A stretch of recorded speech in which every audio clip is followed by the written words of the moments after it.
Estamos en nuestro programa La Misión Continúa y dentro de este programa estamos reflexionando sobre el caminar sinodal.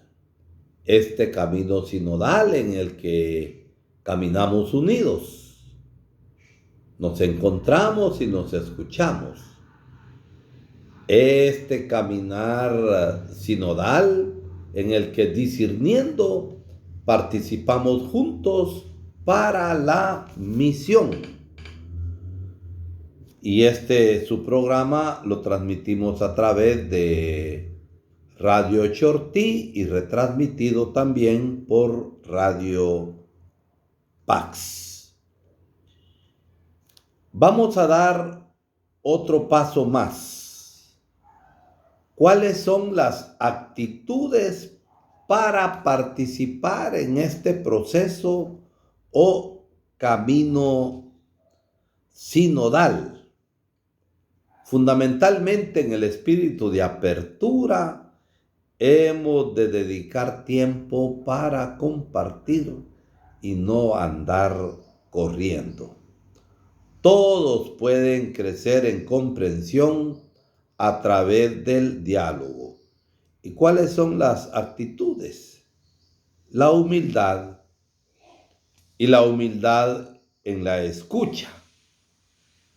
Y esta humildad en la escucha debe corresponder también a la valentía para hablar, ser totalmente francos, sinceros y transparentes sin ofender, pero hemos de ser valientes para hablar.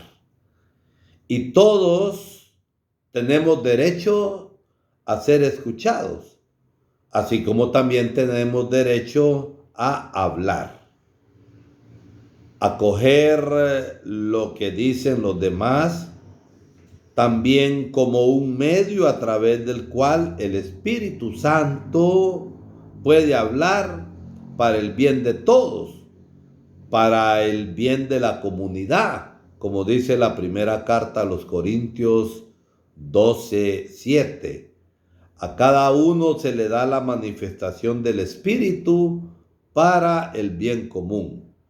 Por eso debemos estar dispuestos a cambiar, la actitud de cambio, estar dispuestos a cambiar nuestras opiniones a partir de lo que hemos escuchado de los demás. Dicho en otras palabras, el no ser terco y aunque nos entierren parados, no damos nuestro brazo a torcer. Debemos tener la capacidad de cambiar nuestras opiniones a partir de lo que hemos escuchado de los demás. Estamos llamados a abandonar actitudes de autocomplacencia y comodidad. Es que así me favorece a mí. Es que esto me hace bien a mí. Así estoy cómodo. ¿Para qué me voy a esforzar? Debemos estar dispuestos a abandonar esas actitudes.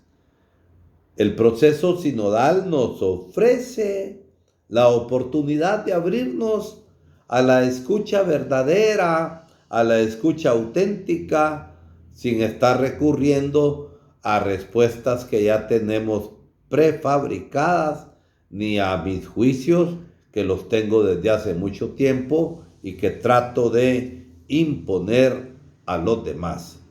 El primer paso para escuchar es liberar. ¿Qué vamos a liberar?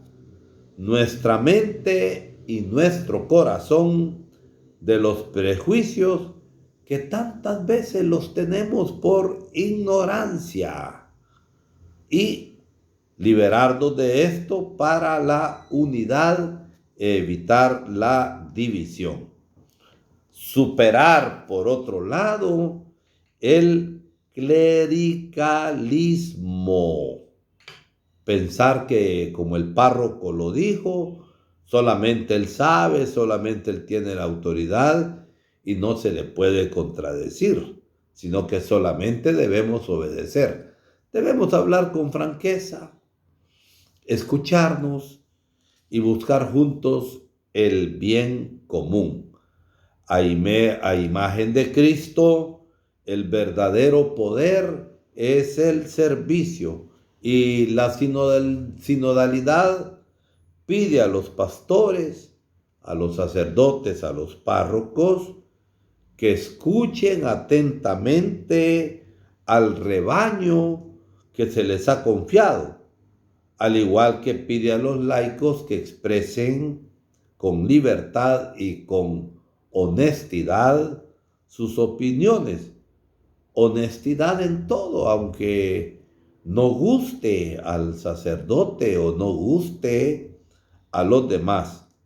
Hay que combatir también la plaga de la autosuficiencia.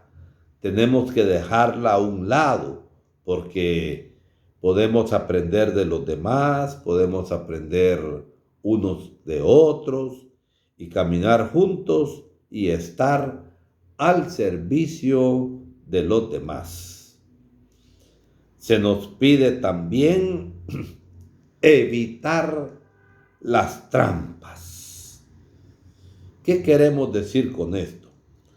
La tentación de querer dirigirnos a nosotros mismos en lugar de ser dirigidos por Dios.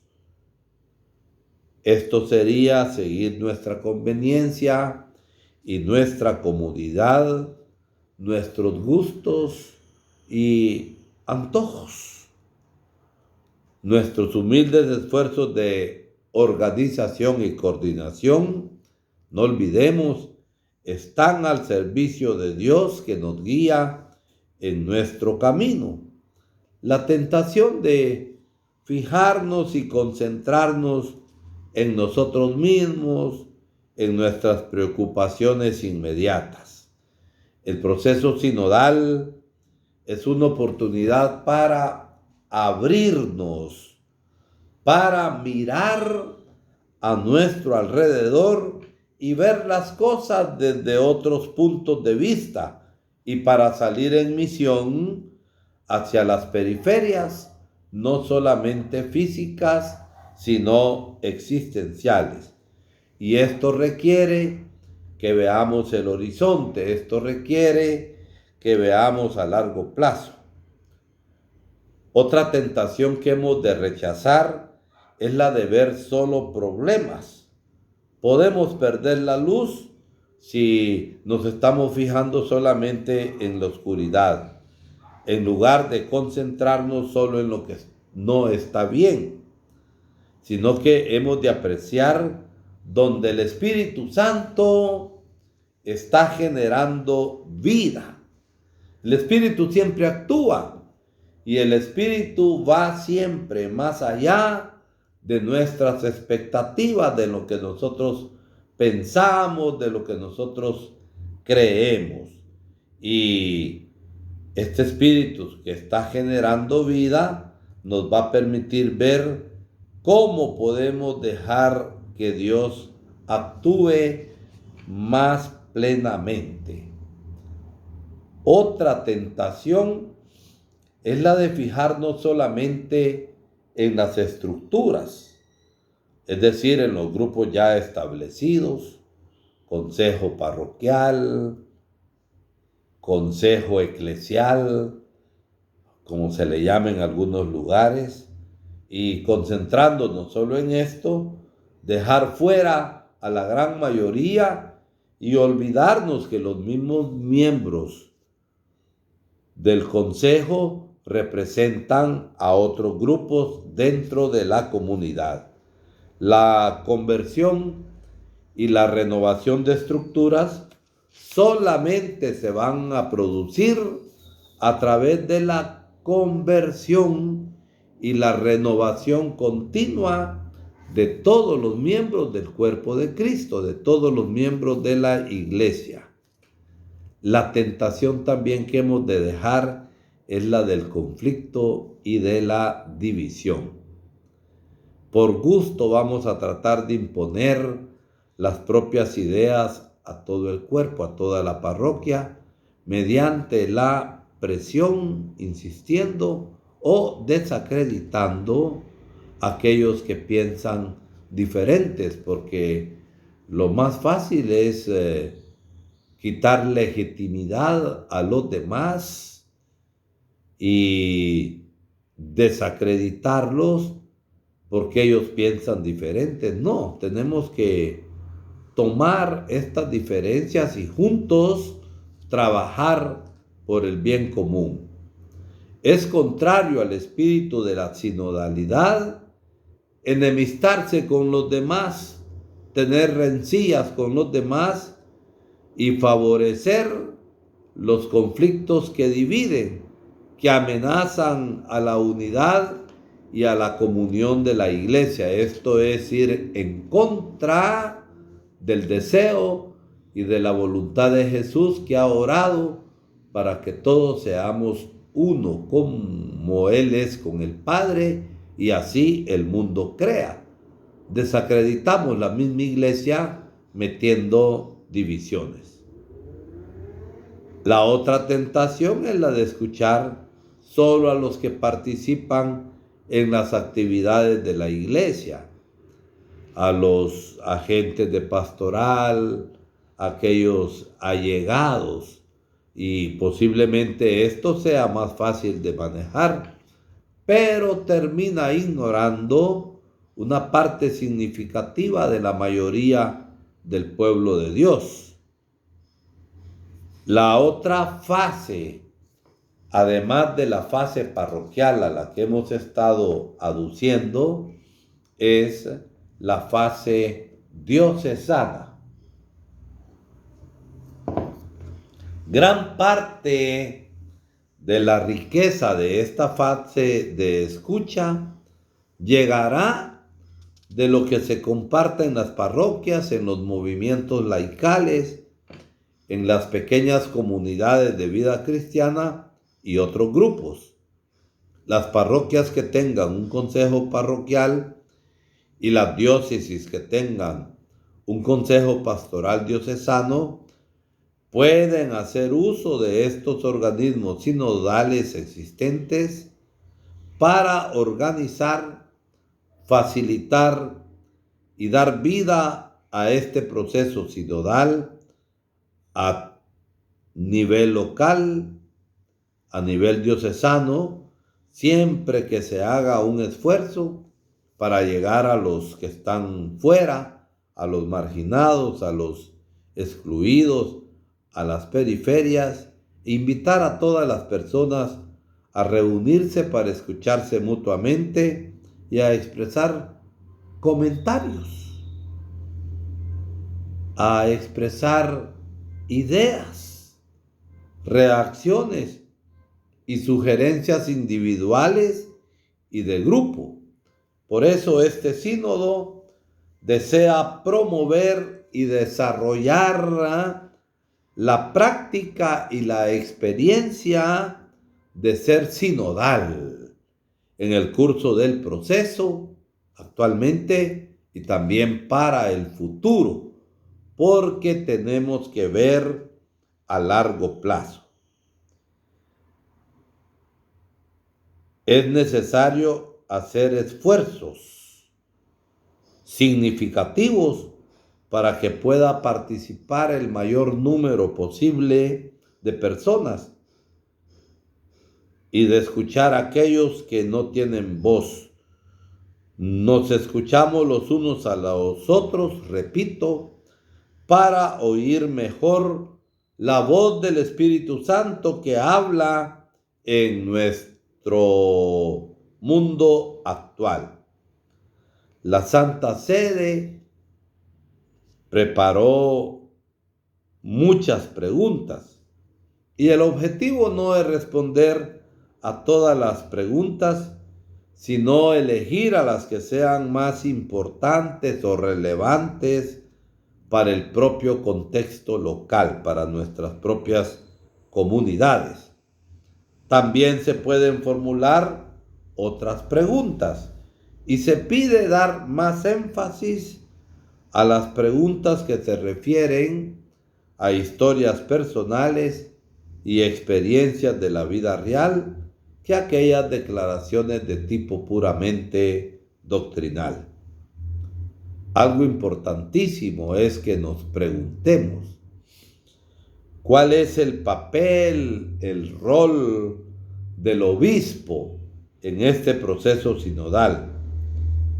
El rol principal del obispo en este proceso sinodal consistirá siempre en facilitar la experiencia sinodal de todo el pueblo de Dios en el camino hacia una iglesia más sinodal. Se debería tener cuidado para garantizar que la presencia del obispo y del párroco no tenga el efecto involuntario de apagar las aportaciones auténticas y libres de los fieles, o simplemente por una actitud de respeto o consideración. Lo digo de esta manera: la presencia del obispo, la presencia del párroco no debe causar temor para quitar la libertad de expresión. Más bien, los párrocos y el obispo estaremos agradecidos de la franqueza de las manifestaciones que ustedes tengan con sus opiniones. ¿Y cuál es el rol de los sacerdotes en el proceso sinodal? Algo bien importante es comprender que los sacerdotes constituyen un punto de conexión útil entre el obispo y a las personas a las que sirven. No solamente de la comunidad con el obispo, sino de la misma comunidad. Por eso los sacerdotes hemos de aprender a comunicar al pueblo en nombre del obispo y también comunicar al obispo en nombre del pueblo. Los sacerdotes somos colaboradores del obispo y esto supone que haya comunión entre los sacerdotes y el obispo. Yo no puedo dejar de vivir la comunión con mi obispo, porque entonces fallo como sacerdote, ya que es el obispo el que nos reúne a todos en la unidad. Y repito, los sacerdotes hemos de aprender a comunicar al pueblo en nombre del obispo y también comunicar al obispo en nombre del pueblo.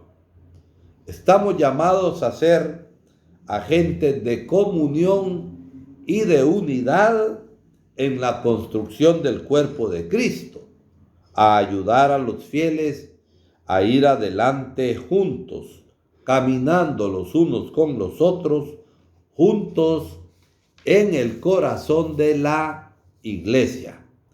Y tienen un papel crucial los sacerdotes en el acompañar a todo el pueblo de Dios en el camino de la sinodalidad.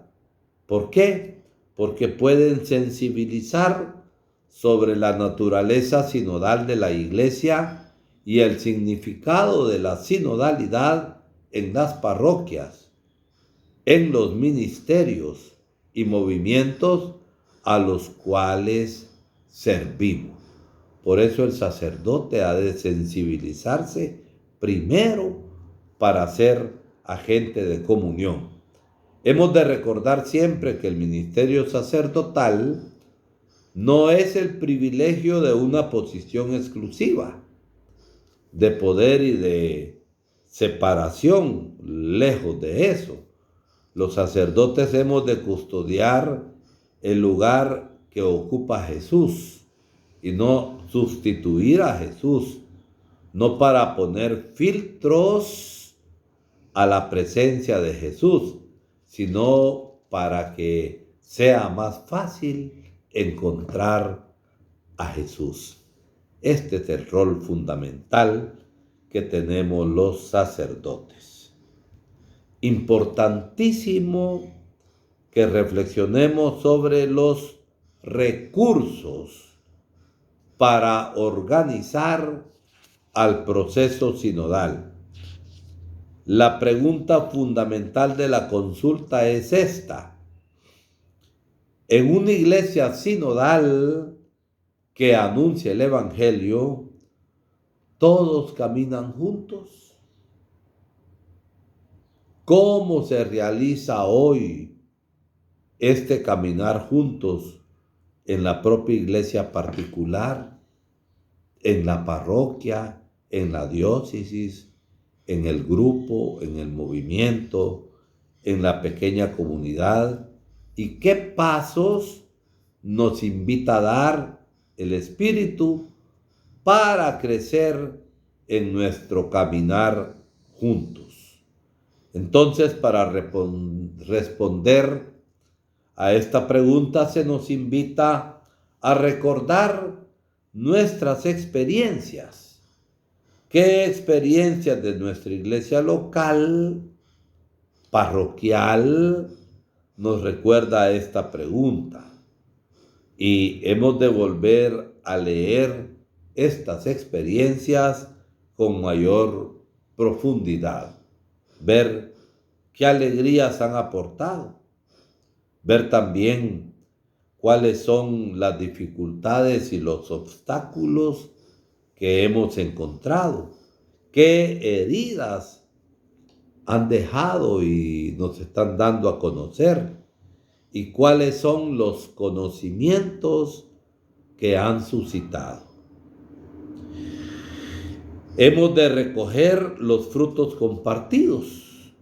¿En qué parte de estas experiencias resuena la voz del Espíritu Santo? ¿Qué nos pide el Espíritu? ¿Y cuáles son los puntos a confirmar? ¿Cuáles son las perspectivas de cambio, los pasos que hemos de dar? ¿Dónde registramos y dónde vemos nuestro consenso y nuestro estar de acuerdo? ¿Cuáles son los caminos que se están abriendo para nuestra experiencia local? Para ayudar a las personas a profundizar en estas preguntas fundamentales, los siguientes temas destacan aspectos significativos de la sinodalidad vivida. Somos compañeros de viaje. En la iglesia y en la sociedad estamos codo a codo en el mismo camino. En nuestra iglesia local, en nuestra parroquia, ¿quiénes son los que caminan juntos? ¿Quiénes son los que parecen más alejados? ¿Cómo estamos llamados a crecer como compañeros? ¿Qué grupos o personas quedan al margen? Segundo punto es la escucha. Escuchar es el primer paso, pero requiere una mente y un corazón abierto, sin prejuicios. ¿Cómo nos habla Dios a través de las voces que hemos ignorado? ¿Cómo se escucha a los laicos, especialmente a las mujeres y a los jóvenes? ¿Qué facilita o qué inhibe o obstaculiza nuestra escucha? ¿En qué medida escuchamos a los que están alejados en las periferias? ¿Y cómo se integra también la contribución de los religiosos y religiosas? ¿Y cuáles son algunas de las limitaciones de nuestra capacidad de escucha, especialmente hacia aquellos que tienen puntos de vista diferentes de las nuestras? ¿Y qué espacio estamos dando a la voz de las minorías, especialmente de las personas que sufren pobreza, marginación o exclusión social. Importante hablar claro. Y todos estamos invitados a hablar con valentía, con parresía, con coraje, es decir, con libertad, verdad, caridad y respeto. ¿Qué es lo que nos permite o impide hablar con valentía, franqueza y responsabilidad en nuestra iglesia, en nuestra parroquia y en la sociedad?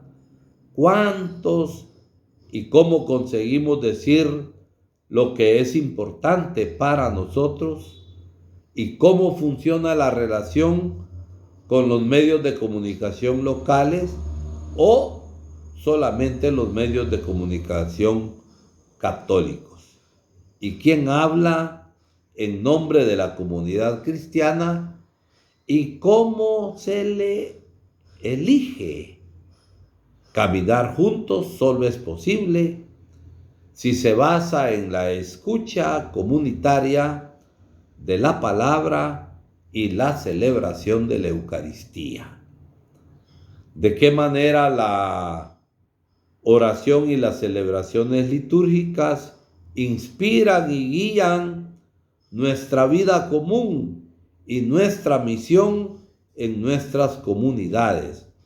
¿De qué manera se inspiran las decisiones más importantes y cómo se va promoviendo la participación de todos los fieles en la misma liturgia? ¿Y qué espacio se da a la participación en los ministerios de lector y acólitos? Recordemos, se trata de que compartamos la responsabilidad de todos, la responsabilidad de nuestra misión común. Llegamos hasta aquí, luego seguiremos reflexionando para hacer una recapitulación de los modos como hemos de ir participando. Que Dios les bendiga.